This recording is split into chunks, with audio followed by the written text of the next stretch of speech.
দেশব্যাপী কোটা সংস্কার আন্দোলন ঘিরে সংঘর্ষ ও প্রাণহানির ঘটনায় শিক্ষার্থীদের নিরাপত্তার কথা চিন্তা করে গত 16 জুলাই বন্ধ ঘোষণা করা হয় মাধ্যমিক ও উচ্চ মাধ্যমিক সব শিক্ষা প্রতিষ্ঠান ও পলিটেকনিক ইনস্টিটিউট। একদিন রাতে বন্ধ ঘোষণা করা হয় দেশের সব সরকারি বেসরকারি বিশ্ববিদ্যালয়। দীর্ঘ এক মাস বন্ধ থাকার পর আজ খুলেছে সব স্তরের শিক্ষা প্রতিষ্ঠান। যদিও বিশ্ববিদ্যালয় পর্যায়ে বিশেষ করে সরকারি বিশ্ববিদ্যালয়ের ক্লাস পরীক্ষা নিয়ে সংশয় রয়েছেন শিক্ষার্থীরা। গত 15 আগস্ট শিক্ষা মন্ত্রণালয়ের এক নির্দেশনায় রোববার থেকে বিশ্ববিদ্যালয় সহ শিক্ষা মন্ত্রণালয়ের অধীন সব শিক্ষা প্রতিষ্ঠান খুলে দেওয়ার কথা জানায়। এদিকে শিক্ষার্থীদের নিরাপত্তার কথা চিন্তা করে স্কুলে নিরাপত্তা বাড়ানো হয়েছে।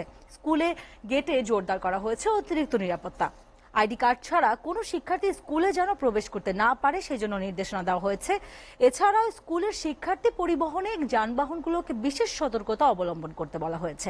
অভিভাবকদের সর্বোচ্চ সতর্ক অবস্থায় তার সন্তানকে স্কুলে পাঠানোর জন্য এসএমএসও দেওয়া হয়েছে।